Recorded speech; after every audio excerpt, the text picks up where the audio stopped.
Hello, good morning दोस्तों। मैं बीना सिंह, आपकी दोस्त। आप हैं तो मैं हूँ, आपके बिना मेरा अस्तित्व कुछ भी नहीं है। आज फिर एक ज्ञान चर्चा लेकर उपस्थित हुए हैं। मैं और मेरे बड़े भाई जो मुझसे 7 साल बड़े हैं, अक्सर गंभीर विषयों पर चर्चा निकल ही आती है।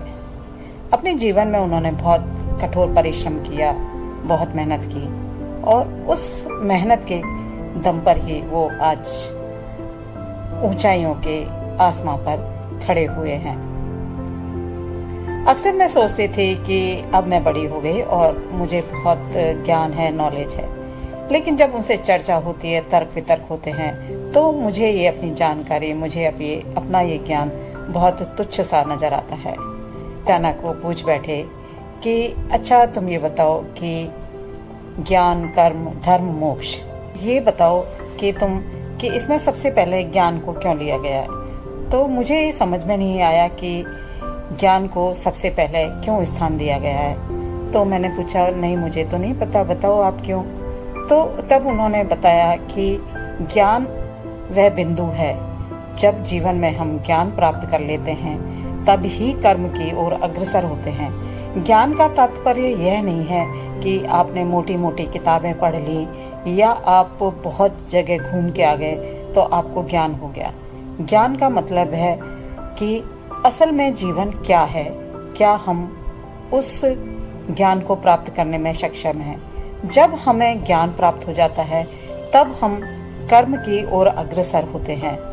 तो मैंने उनको कहा कि मैंने भी गीता को बहुत बार पढ़ा है, लेकिन मुझे उनका कर्म का संदेश कभी भी समझ में नहीं आया, क्योंकि कभी तो वो कहते हैं कि निष्काम कर्म करो और फल की इच्छा मत करो, केवल कर्म करो तो फल तो अपने आप ही मिल जाएगा। लेकिन कहीं कहीं श्री कृष्ण ये कहते हुए नजर आते हैं कि हे अर्जुन, तुम अपने सारे कर्म या जीव को अपने सारे कर्म मुझ में समर्पित कर देने चाहिए, मुझ में समाहित कर देने चाहिए।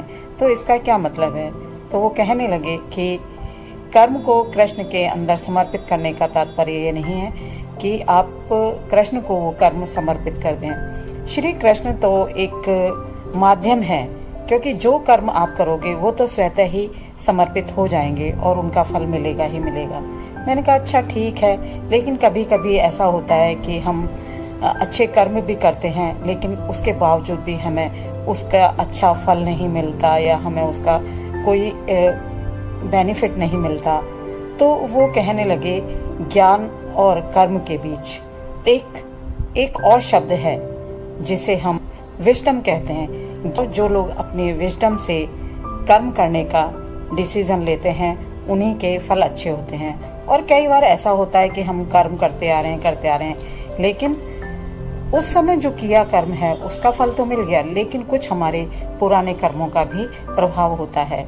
और उन्होंने ये भी कहा कि ज्ञान का कोई शॉर्टकट नहीं होता। ज्ञान, आप सोचो कि एक किताब पढ़ के आपने ज्ञान की ऊंचाइयों को हासिल कर लिया, तो ये संभव नहीं है। ज्ञान हासिल करने के लिए आपको वो सारे रास्ते पार करने पड़ेंगे, छोटी छोटी पगडंडियों पे भी चलना पड़ेगा, कठिन रास्तों पे भी चढ़ना पड़ेगा।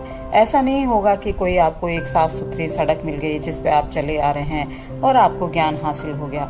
ज्ञान के लिए बहुत मेहनत करनी पड़ती है, और उस ज्ञान से जो हासिल होता है उससे हम कर्म करते हैं, और जब कर्म हो जाता है तब हम धर्म की ओर अग्रसर होते हैं, और जब हम धर्म को धारण करते हैं तो हमें मोक्ष की प्राप्ति होती है। जब मैं उनकी बात सुनती हूँ तो मुझे अक्सर ऐसा लगता है कि वो जो कुछ पढ़ते हैं उसमें से बहुत गहराई तक जा करके वो ज्ञान के मोती ढूंढ के लाते हैं, जो हमें कभी भी उस एंगल से हमने कभी भी इन चीजों को नहीं पढ़ा है।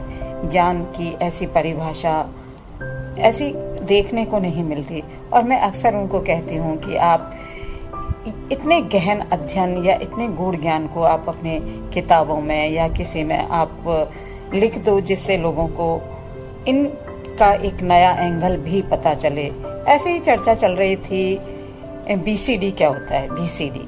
तो मुझे नहीं समझ में आया कि बीसीडी क्या होता है। तो उन्होंने फिर ये बताया, बी का मतलब बर्थ और डी का मतलब डेथ।